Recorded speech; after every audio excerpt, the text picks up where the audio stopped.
할렐루야. 하나님께는 영광, 우리들에게는 은혜가 넘치는 귀한 시간이 되기를 바랍니다. 개미하고요, 코끼리하고 수영장에 갔답니다. 근데 먼저 코끼리가 수영장에 들어가서 수영을 시작을 했습니다. 근데 개미가요, 코끼리를 보더니 부릅니다. 야, 코끼리. 그래서 왜? 그랬더니 너 잠깐 물에서 좀 나와봐. 그럽니다. 그래서 왜? 그랬더니 글쎄 좀 나와봐. 그래가지고 코끼리가 일단 나와봤습니다. 그랬더니 보더니 아니구나, 들어가, 그러더랍니다. 그래가지고 코끼리가 짜증이 나잖아요. 그래가지고 야, 너 왜 나오라 그랬어? 그랬더니 개미가 그러더랍니다. 내 수영복이 없어졌어. 혹시 네가 입었나 본 거야? 우리 주를 기쁘시게 하라, 이런 올해 표어로 올해를 시작했습니다. 그리고 우선 주님을 기쁘시게 하려면 주님이 어떤 분인지를 알아야 되니까 하나님을 알기 위해서 우리가 섬기는 하나님, 이런 큰 주제를 가지고 말씀을 나누고 있습니다. 하나님께서는 창조자이시고 또한 심판자이시고 구원자이시다, 이런 말씀을 나눴습니다. 오늘은 하나님께서 주관자다, 이런 제목을 가지고 말씀을 나누도록 하겠습니다. 하나님께서는 역사를 주관하시는 분입니다. 세상을 다스리시는 분입니다. 그래서 영어에서 역사를 history라고 그러는데 누가 이렇게 표현하죠? His story, 그분의 역사다. 그래서 history다, 이렇게도 얘기를 합니다. 자, 세상을 다스리시는데 하나님께서 의와 사랑으로 다스리십니다. 특별히 성경에 나오는 이스라엘의 역사를 통해서 우리는 하나님께서 어떤 방식으로 이스라엘, 즉 하나님의 백성, 우리 같은 사람을 주관하시는지, 그리고 세상 역사를 주관하셨는지를 알 수가 있습니다. 성경을 보면 우선 이스라엘이 하나님을 잘 섬길 때는 이스라엘이 역사의 주체가 되게 하셨습니다. 믿음에도 주체, 역사에도 주체가 되게 하셨습니다. 그야말로 복이 넘치는 삶을 살게 되었습니다. 그러나 이스라엘이 잘못할 때는 어떻게 하셨습니까? 이스라엘은 그저 약소 국가에 불과하게 됩니다. 주변 국가를 통해서 하나님께서 벌하셨습니다. 세상의 관점으로 보면은 주체는 다른 나라가 됩니다. 이스라엘은 약소 국가로 살고 있고 그러면서 종살이까지 하게 됩니다. 수치스러운 삶이 계속됩니다. 남의 지배를 받으면서 억눌린 삶을 살아갑니다. 그런 과정에 있을 때 이스라엘이 재헌신을 합니다. 회개하고 하나님께로 돌아옵니다. 그것이 하나님이 원하는 것이기 때문입니다. 물론 재헌신을 하지 않으면 계속 억눌린 삶을 살게 됩니다. 고통의 삶을 계속 살아가게 됩니다. 그러나 재헌신을 하는 사람들은 하나님께서 회복의 삶을 허락하십니다. 무슨 삶이요? 회복의 삶. 회복하게 하십니다. 그리고 새로운 삶을 주시는 것입니다. 바로 이것이 하나님께서 역사를 주관하시는 방법이라고 성경은 우리에게 가르쳐주고 있습니다. 이것은 개인적인 삶에도 역시 마찬가지로 나타난다고 볼 수가 있습니다. 하나님을 잘 섬기고 있을 때는 믿음에도 주체, 사회생활에서도 주체, 이런 삶을 체험하게 됩니다. 그러나 내가 잘못하죠. 주변 사람들이 나를 칩니다. 믿음 없는 자가 나보다 훨씬 잘 살아요. 믿음 없는 자가 나보다 훨씬 힘이 있습니다. 믿음 없는 자가 나를 마구 억누릅니다. 그런데 나는 당할 힘이 없습니다. 하나님이 그렇게 하신다고 성경은 얘기합니다. 바로 이것은 내가 하나님 앞에 범죄했다라고 하는 증거입니다. 이때 빨리 정신 차리는 게 좋습니다. 빨리 회개해야 하는 것입니다. 그래야 회복의 역사가 일어납니다. 무슨 역사요? 그렇죠. 회복의 역사. 그러나 많은 사람들이 계속 뭘 할까요? 원망만 합니다. 어떻게 이방 사람, 저 믿음 없는 사람이 나보다 더 잘 살고 힘이 있게 하십니까?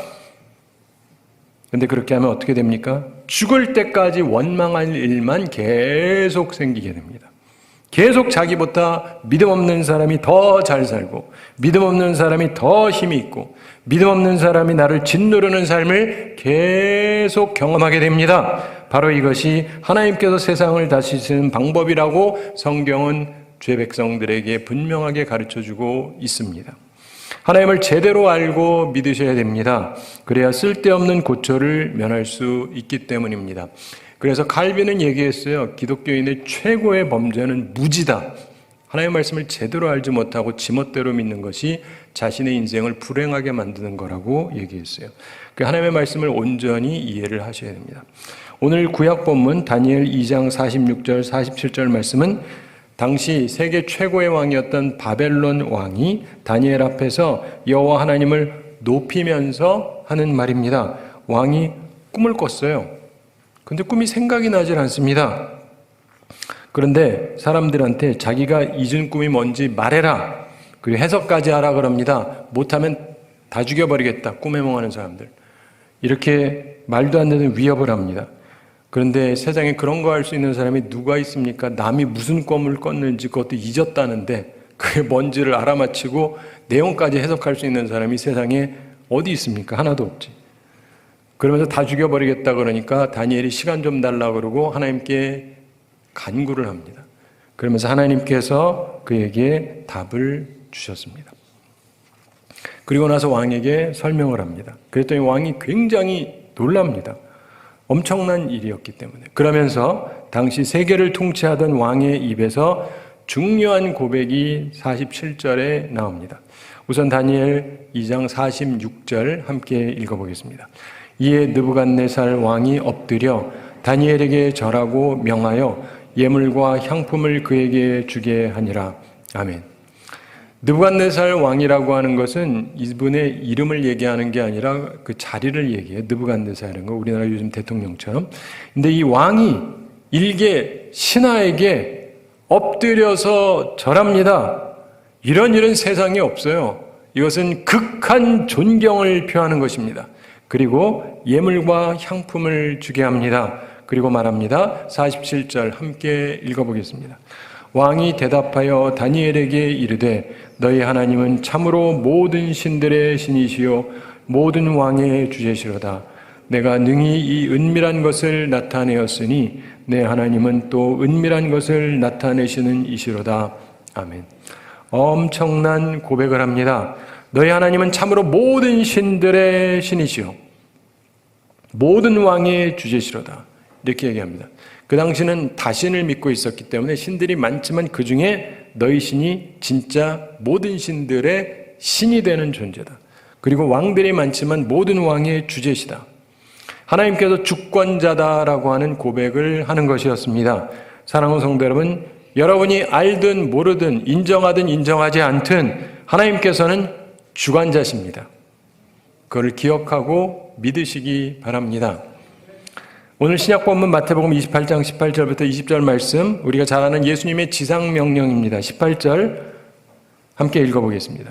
예수께서 나와 말씀하여 이르시되 하늘과 땅의 모든 권세를 내게 주셨으니, 그러면서 19절에서 말씀하죠. 그러므로 너희는 가서 모든 민족을 제자로 삼아 아버지와 아들과 성령의 이름으로 세례를 베풀고, 20절 함께 읽어보겠습니다. 내가 너희에게 분부한 모든 것을 가르쳐 지키게 하라. 볼지어다 내가 세상 끝날까지 너희와 항상 함께 있으리라 하시니라. 아멘.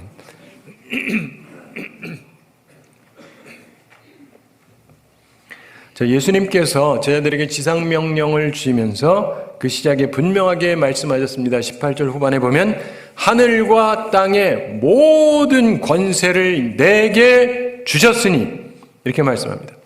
예수님께서 하늘과 땅의 모든 권세가 주어졌다고 얘기합니다. 하늘 아버지께서 그의 아들 예수 그리스도에게 부여하셨습니다. 그래서 우리가 섬기는 예수님께서 주관자다라고 하는 말씀입니다. 우리가 섬기는 하나님 아버지가 주관자시요 예수님이 주관자라고 하는 분명한 인식을 가지고 살아야 됩니다. 많은 분들이 그 분명한 인식을 갖고 살지 않습니다. 그러나 하나님께서 주관자라고 하는 이해, 이걸 우리가 꼭 가져야 됩니다. 여기에는 두 가지 기초적인 전제가 있습니다. 첫째는 관심입니다. 관심. 하나님께서 우리에게 관심이 있다, 이런 관념입니다. 어떤 물건을 누가 발명했어요? 혹은 만들었어요? 그렇다고 해서 꼭 그 물건을 이 사람이 쓰거나 운영하지는 않습니다. 그러나 하나님께서는 세상을 창조하시고 그냥 내버려 두는 것이냐? 그게 아니에요. 물론 심판도 하시지만 다스리신다, 이게 성경에 있는 관념입니다. 이것은 하나님의 관심을 말하는 것입니다. 하나님께서 우리에게 특별한 관심을 가지고 계십니다. 바로 이것이 기독교가 가지고 있는 중요한 기초사상 가운데 하나입니다. 그러나 하나님께서 창조자이시지만 이 세상과 우리한테 관심이 없으시고 우리 삶이 어찌되든 상관하지 않는 것 같다라고 생각하는 사람들이 기독교 역사에도 꽤 있었어요. 이런 사람들이 갖고 있는 신론을 이신론이라고 합니다. 디이즘이라고 해서 하나님이 창조하셨어요. 심판도 하실 거예요. 그러나 내깔려 두셨다. 이렇게 생각하는 사람들이 있습니다. 세상 사는데 너무 이상한 일이 많고 힘들면 그런 생각을 하기가 쉬운 것이 사실입니다. 그러나 우리가 섬기는 하나님은 분명히 우리에게 깊은 관심을 가진 분이십니다. 하나님을 주관자로 안다는 것은 하나님의 깊은 관심을 아는 것을 뜻합니다. 그래서 어거스틴은 하나님께서는 마치 세상에 사랑할 사람이 단 한 사람밖에 없는 것처럼 우리 각 사람을 사랑하신다. 이런 유명한 말을 남겼습니다. 하나님의 관심을 말하는 것입니다. 사랑하는 성도 여러분, 하나님께서는 우리에게 관심이 많으십니다. 하나님께서 주관자라고 하는 이의 두 번째 중요한 전제는 관계입니다. 관계성. 하나님과 우리는 밀접한 관계 속에 있다라고 하는 이해입니다. 우리의 인생과 하나님은 밀접한 관계 속에 있습니다. 특별히 예수님께서 말씀하셨죠. 마태복음 6장 26절에서 공중의 새를 보라. 심지도 않고 거두지도 않고 창고에 모아들이지도 아니하되 너희 하늘 아버지께서 기르시나니 너희는 이것들보다 귀하지 아니하냐. 이렇게 말씀하셨습니다. 하나님께서 믿는 자의 누구라고 말씀하셨습니까?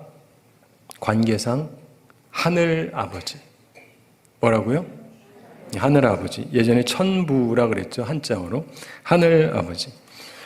우리 예수님의 제자는 세상을 주관하시는 분이 우리의 아버지다. 하늘 아버지다. 이런 관념을 가지고 있습니다. 바로 그분이 의와 사랑으로 우리의 삶과 환경을 주관하신다고 믿는 것입니다. 이것이 기독교의 관념입니다. 그리고 기독교의 인생의 이해인 것입니다. 여러분들이 이거를 꼭 갖고 있으셔야 됩니다. 우리는 기초적으로 하나님을 잘 섬기면서 살아야 됩니다. 그러면 우리의 삶은 계속 복된 삶이 될 것입니다. 그러나 잘못하면 하나님의 주관하심 속에서 조절을 받게 됩니다. 바로 이러한 때에 두 종류의 사람이 나타납니다. 하나님의 다스리심에 반항의 삶을 사는 사람과 순응의 삶을 사는 사람으로 나누게 됩니다.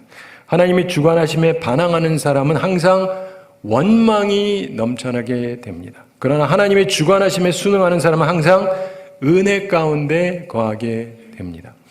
오늘 우리는 이 두 종류의 사람을 비교하면서 우리의 모습을 점검해 보기를 원합니다.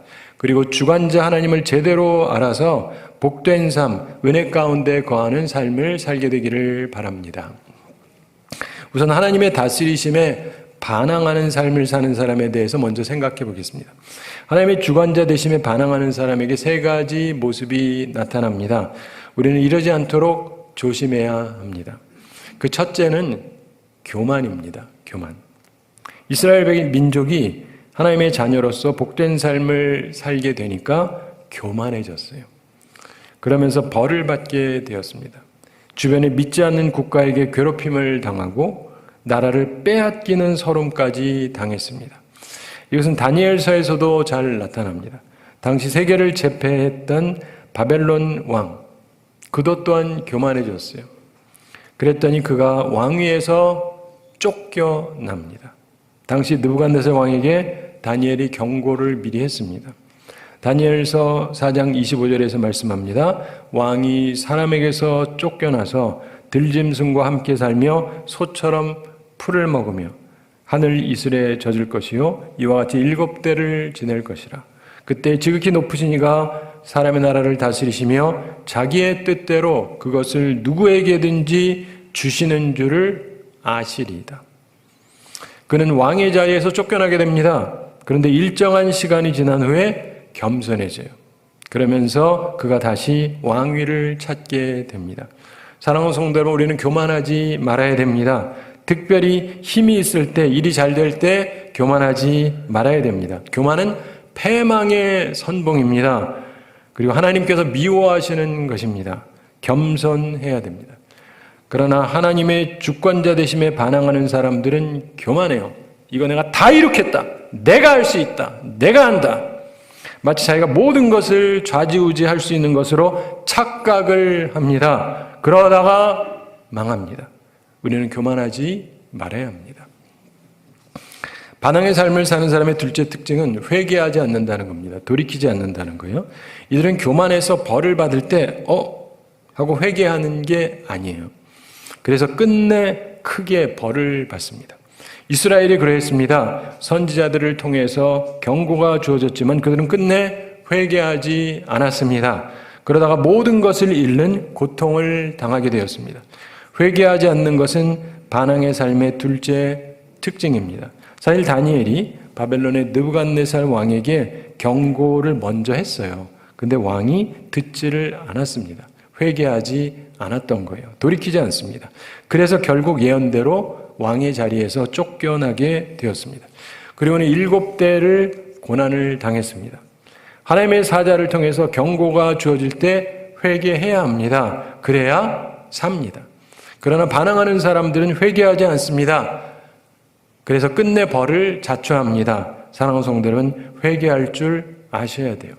돌이킬 줄 알아야 됩니다. 반항의 삶을 사는 사람의 셋째 특징은 회복되지 않는 인생을 산다는 겁니다. 회복되지 않는 인생. 이들은 벌을 받는 중에라도 다시 돌이키고 재헌신해야 하는데 그렇게 하지를 않습니다. 결국 회복되지 않는 인생을 살아가게 됩니다. 이스라엘이 상당 기간 회복되지 않았다는 게 역사지 않습니까? 다니엘의 시기를 겪으면서 70년 만에야 회복이 되었습니다. 그러나 예수님을 이후에 또 배척하고는 이들은 1000년이 아니라 2000년 동안 회복되지 않는 고통을 겪어야만 했습니다. 엄청난 기간 동안 벌을 받은 것입니다. 반항의 삶을 살면, 주관자 하나님께 반항하면 회복되지 않는 인생을 살게 되는 것입니다. 나와 내 후손이 대대로 그럴 수 있어요. 근데 특이한 것은 이방인이었던 바벨론 왕 이 느부갓네살 왕은 하나님의 주권자 되심을 이후에 인정을 합니다. 그래서 회복된 인생을 살았습니다. 다시 왕위에 올랐습니다. 중요한 것은 좋은 믿음의 가문 출신이냐 아니냐 이런 게 중요한 게 아닙니다. 온전히 하나님을 알지 못하던 사람 느부갓네살 왕이 오히려 빨리 회복이 되었습니다. 왜요? 중요한 것은 주권자 하나님을 인정하느냐 하는 것입니다. 인정하는 사람에게 회복의 역사가 일어납니다. 그러나 인정하지 않는 자는 계속 회복되지 않는 인생을 걸어가게 됩니다. 스스로 심판을 자초하는 것입니다. 톨스토이 글 중에 집 지은 사람의 잘못일까 이런 글이 있습니다. 이런 내용인데 톨스토이가 본래 귀족 집안 출신입니다. 그가 어렸을 때 집에 좋은 도자기들이 있었습니다. 그런데 톨스토이의 여동생이 그 도자기들 중에서 가장 예쁜 거를 자기한테 달라고 아버지한테 졸랐습니다. 그러나 아버지가 주지 않습니다. 정말 귀한 것이기 때문입니다. 그런데 어느 해 성탄절이 다가올 때 여동생이 다시금 아버지한테 그 도자기를 달라고 졸라대기 시작했습니다. 그러면서 성경을 인용하면서 달라고 그럽니다. 아버지, 하나님은 우리를 사랑하셔서 그 아들 독생자 예수 그리스도까지 보내주셨는데 아버지는 저를 사랑한다고 말은 하시면서 왜 제가 그렇게 갖고 싶어하는 것을 안 주세요? 그러면서 여성의 무기를 활용합니다. 뭐죠? 네, 다 아시네요. 눈물입니다. 눈물을 주룩주룩 흘립니다. 아버지가 어찌할 수 없어가지고 허락을 했습니다. 그래, 네가 그렇게 좋아하는 것이니 그것을 가져라. 그랬더니 여동생이 아버지 허락을 받고 너무너무 기뻐했습니다. 좀 전에 울다가 지금 이제 너무 기뻐가지고 막 웃으면서 허락받고 여동생이 그 도자기를 손에 꽉 잡았습니다. 그리고 자기 오빠한테 또 보여주고 자랑도 하고 약도 좀 올려주고 그러고 싶어서 오빠 방으로 뛰어가기 시작을 했습니다. 근데 일이 발생을 했어요. 오빠 방을 향해 뛰던 여동생이 그만 문턱에 걸려서 꽈당 넘어졌습니다. 순간 손에 들고 있던 도자기가 바닥에 떨어졌습니다. 쨍그랑 하면서 귀한 도자기가 박살이 나버렸습니다. 얼마나 충격적인 일입니까? 놀랍고 섭섭하고 실망이 되었습니다. 거기까지는 누구나 동의할 수 있는데, 근데 여동생이 깨진 도자기 조각을 바라보면서 소리내서 울기 시작하더랍니다. 그러면서 이런 말을 하더랍니다. 우리 집을 지은 사람이 누구예요? 누가 우리 집을 이렇게 지어서 나를 넘어지게 했냔 말입니다. 이러더래요. 아니, 자기가 부주의해서 넘어지고는 자기 실수를 탓하지 않고 좋은 집 지은 건축자를 탓하고 원망하는 그 여동생을 기억하면서 톨스토이가 이후에 건축자의 잘못일까 이런 책을 썼던 것입니다. 사랑하는 성도 여러분, 건축자의 잘못일까? 주관자 하나님의 잘못일까요? 한번 깊게 생각해 보시기 바랍니다. 반항의 삶을 살지 마십시오. 그러면 회복되지 않는 인생을 살게 되기 때문입니다. 우리는 하나님의 다스리심에 순종하는 삶을 살아야 됩니다. 하나님의 다스리심에 순응하는 사람들, 이들에게도 세 가지 특징이 나타납니다. 우리가 갖추어야 되는 것입니다.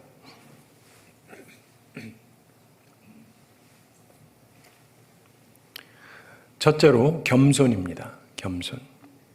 본문 다니엘서 2장 46절 다시 한번 읽어보겠습니다. 2장 46절 이에 느부갓네살 왕이 엎드려 다니엘에게 절하고 명하여 예물과 향품을 그에게 주게 하니라. 아멘. 온 세상을 다스리는 대제국의 왕이 다른 나라에서 잡아온 청년 신하한테 엎드려서 절을 합니다. 이런 일은 없죠. 근데 이게 무슨 말입니까? 겸손을 뜻하는 것입니다. 온 세상을 다스리는 당대 최고 권력자가 일개 청년 앞에 엎드려 절했습니다. 왜요? 하나님 말씀을 자신에게 알려준 자이기 때문입니다. 오늘날 하나님의 말씀을 전하는 사람 앞에 사람들이 이런 모습을 보이나요? 보기 어렵죠. 그런데 세상을 지배하던 제왕이 그 앞에 엎드려서 절합니다. 그리고 예물과 향품을 드리게 합니다. 이것은 겸손을 나타내는 것입니다. 하나님의 다스리심에 순응하는 사람에게는 이런 겸손의 모습이 나타납니다. 이렇게 겸손한 모습을 가지고 살면 그러면 삶이 형통하게 됩니다. 탄탄대로가 열리는 것입니다. 근데 이렇게 계속 사는 사람이 거의 없습니다. 사울 왕도 처음엔 괜찮았는데 교만해지기 시작하잖아요. 선지자가 얘기하는데 안 듣습니다. 다윗은 죄를 범했지만 겸손하게 받아들여요. 그래서 그가 망하지 않고 대대로 계속 가게 된 겁니다. 사랑하는 성도 여러분, 많은 사람들이 잘 되면 교만해지는데 이렇게 뭔가 잘못되기 시작할 때 참으로 하나님의 다스리심에 순응하는 사람에게 나타나는 다른 특징이 있습니다. 하나님의 주권자 되심에 순응하는 사람에게 나타나는 두 번째 특징은 회개입니다. 회개, 돌이킬 줄 아는 것. 이것은 물론 잘못되었을 때 나타나는 거죠. 잘못 안 했으면 회개할 게 없죠. 사람이 근데 살다가 보면 실수할 수 있습니다. 죄를 범할 수도 있죠. 근데 중요한 것은 하나님의 다스리심에 순응하는 사람은 빨리 회개한다는 거예요. 빨리 제자리를 찾는다는 것입니다. 빨리 돌이킨다는 것입니다. 그래서 저주의 삶에서 빠르게 벗어나게 되는 것입니다. 오래전에 미국에 어떤 유명한 흑인 운동선수가 있습니다. 뛰어난 운동선수였고 대학에서 첫 흑인 운동선수가 되기도 했었던 사람인데, 그런데 고통스러운 일이 연속적으로 일어났습니다. 어머니가 암에 걸려서 세상을 떠나게 되었습니다. 그리고 같은 무렵에 자기가 존경하던 마틴 루터 킹 주니어 목사님이 암살을 당했습니다. 그리고 로버트 케네디도 암살을 당하고 이런 일들을 겪으면서 그가 세상을 비관하게 되었습니다. 부정적인 생각이 머리에 가득 차게 됩니다. 삶에 대해서 그리고 앞날에 대해서 깊게 비관하게 되었습니다. 그러나 어느 날 새벽에 운동장에 나가서 연습을 하려고 하는데 운동장을 관리하는 한 백인이 마틴 루터 킹 주니어 목사님을 마구 모욕하는 말을 들었습니다. 이 일로 인해서 그는 세상에 대한 희망을 완전히 잃어버리게 되었습니다. 극심한 번민에 빠졌습니다. 이런 세상에서 살고 싶지가 않은 거예요. 그래서 자살하기로 결심했습니다. 한많고 이 불평등한 세상에서 계속 살고 싶지가 않아서 호수에 뛰어들어서 자살하기로 결심을 했습니다. 자살하려고 호수로 향해 운전해 가다가 마침 자기가 다니던 교회 앞을 지나게 되었습니다. 기왕에 죽을 건데 목사님 기도 한번 받고 죽는 것도 좋겠다 이런 생각이 들었답니다. 참 신기하죠.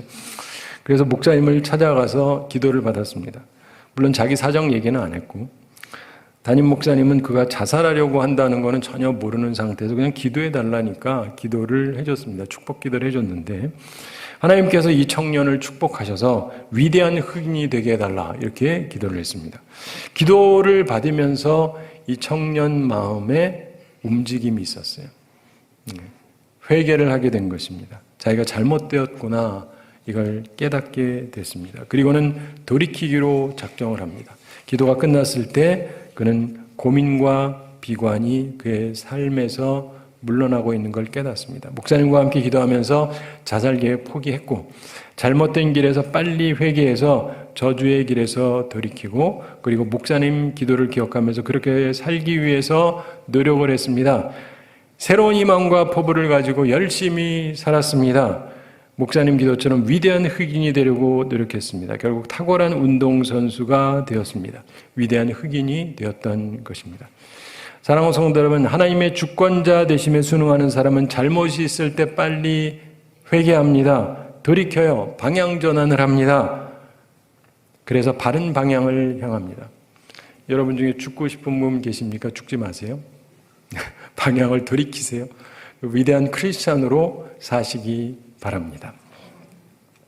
하나님의 주권자 되심에 순응하면서 사는 사람의 세 번째 특징이 있습니다. 그것은 은총을 경험하는 삶입니다. 다니엘이 그랬죠. 그는 하나님의 다스리심에 항상 순응하는 사람이었습니다. 그래서 하나님의 은총을 체험하며 경험하며 살았습니다.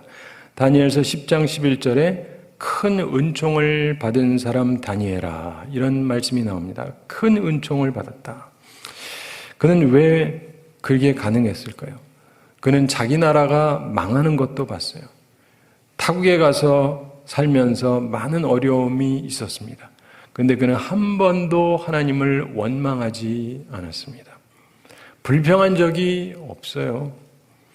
그는 그런 엄청난 상황 속에서도 자신이 섬기는 하나님이 세상의 주관자라고 하는 분명한 신앙을 가지고 그 신앙을 전파했어요.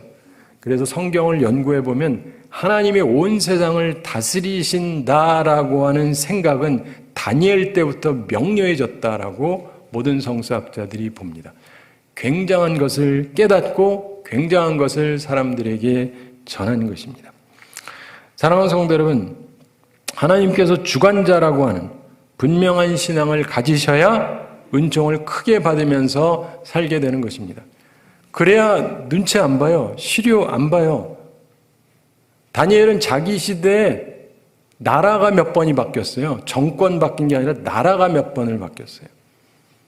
그래도 그는 중용되고 쓰임받습니다. 왜냐하면 그는 하나님을 바라봤기 때문이에요. 신약 본문 마태복음 28장 20절 한번 함께 읽어보겠습니다. 마태복음 28장 20절 내가 너희에게 분부한 모든 것을 가르쳐 지키게 하라. 볼지어다 내가 세상 끝날까지 너희와 항상 함께 있으리라 하시니라. 아멘. 예수님께서 여기 후반에 보면 볼지어다 내가 세상 끝날까지 너희와 항상 함께 있으리라 이렇게 말씀하셨습니다. 예수님의 약속입니다. 그런데 이게 누구한테 하신 약속입니까? 세상 모든 사람에게 아닙니다. 예수님께서 주관자라고 하는 사실을 믿고 그 말씀대로 순응하며 살아가게 될 참된 제자들에게 하신 약속의 말씀입니다. 즉 하나님의 주권자 되심에 순응하는 사람에게는 세상 끝날까지 주님께서 항상 함께 하시겠다고 약속하셨습니다. 은총을 경험하며 산다 이런 말씀입니다. 말씀을 맺습니다. 이제 어떤 지식을 택하며 사시겠습니까? 어떤 삶을 선택하시겠습니까? 하나님이 주관자다. 이거를 믿으셔야 돼요. 그리고 그 말씀에 대해서 반항하는 것이 아니라 순응하는 삶을 사시기 바랍니다. 그래서 은총이 넘치는 삶을 살아가는 우리 모두가 되기를 바랍니다.